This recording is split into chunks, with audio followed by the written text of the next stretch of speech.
शिशुपाल का वध और उसकी सच्चाई। मैं कृष्ण। शिशुपाल की कहानी युधिष्ठिर के राजसूय यज्ञ से शुरू होती है। उस समय मेरी उम्र लगभग 80 वर्ष के आसपास थी। लोग कहते हैं कि मैंने अपने सुदर्शन चक्र से शिशुपाल को मारा था, क्योंकि उसने मुझे 100 गालियां दी थी। महाभारत में लिखा है कि ये एक दैवीय दंडा था, क्योंकि मैं विष्णु का अवतार था। लेकिन इस तथ्य में जरा भी सच्चाई नहीं है। ये कोई चमत्कार नहीं था। ये एक राजनैतिक टकराव था जो मेरे और शिशुपाल के बीच पुरानी दुश्मनी का परिणाम था। शिशुपाल चेदे का राजा था और मेरा चचेरा भाई था। हमारा रिश्ता खून का था, लेकिन हमारी राहें हमेशा से अलग थी।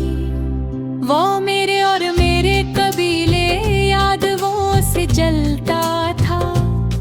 जब मैंने मथुरा में कंस को हराया और फिर द्वारका में एक नई नगरी बसाई, तो शिशुपाल की जलन और बढ़ गई।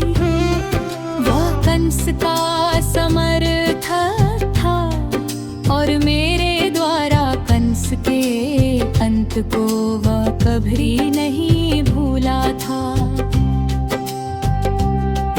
जब युधिष्ठिर ने राजसूय यज्ञ का आयोजन किया, तो उन्होंने मुझे मुख्य अतिथि के रूप में सम्मान देने का फैसला किया।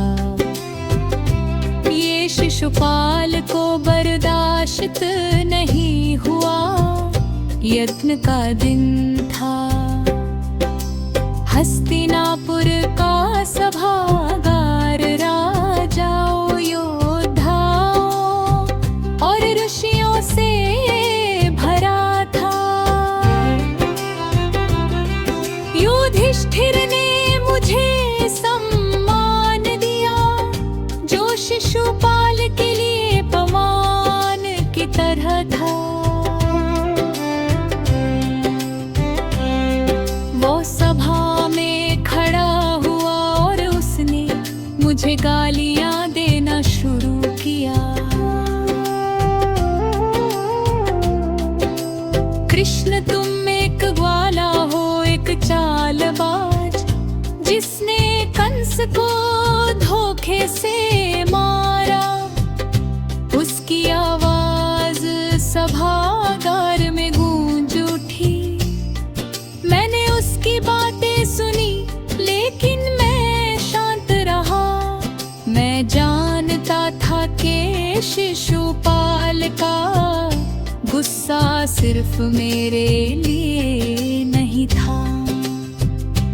वो युधिष्ठिर के बढ़ते प्रभाव से भी डरता था और मेरे सम्मान ने उसे और भड़का दिया था। सभागार में सन्नाटा छा गया। युधिष्ठिर की आंखों में चिंता थी। भीष्म और द्रोण जैसे वयोवृद्ध योद्धा चुपचाप देख रहे थे। शिशुपाल की गालियां बढ़ती जा रही थी। मैंने सोचा कि अगर मैंने उसे नहीं रोका, तो यज्ञ की गरिमा खतरे में पड़ जाएगी। लेकिन मैं कोई चमत्कारी हथियार लेकर नहीं आया था। मेरे पास मेरा धैर्य और मेरी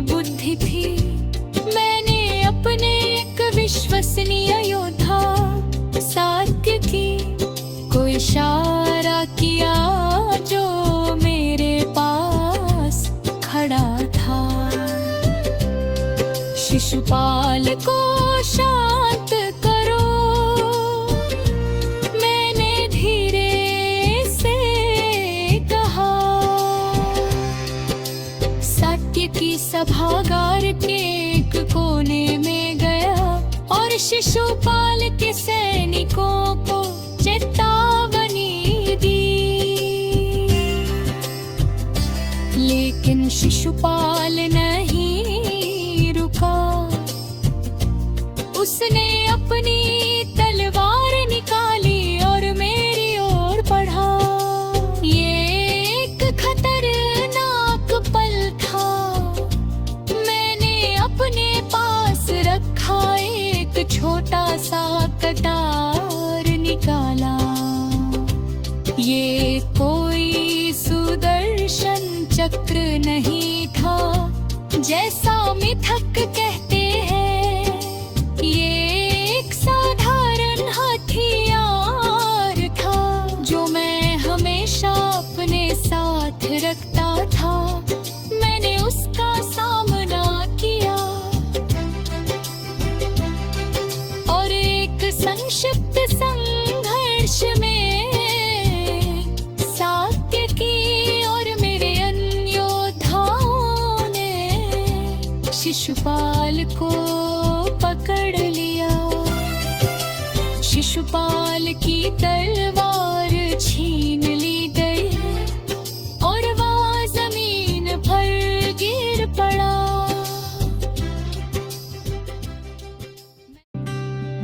मैं नहीं चाहता था कि वो मरे, लेकिन सभागार में मौजूद कुछ राजाओं ने मांग की कि शिशुपाल को दंड मिलना चाहिए।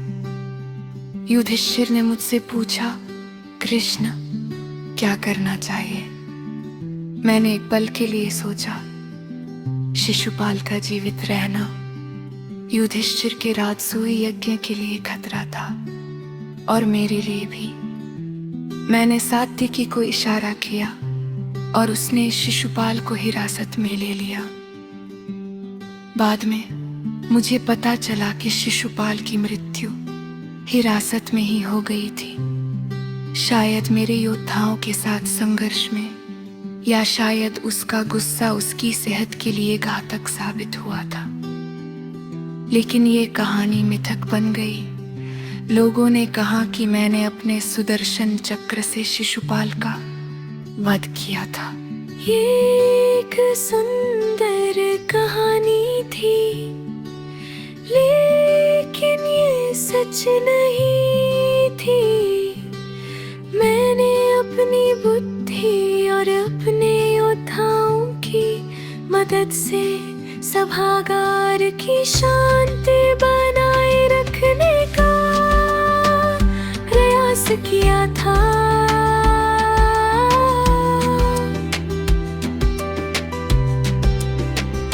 ये कोई चमत्कार नहीं था, ये एक राजनीतिक फैसला था।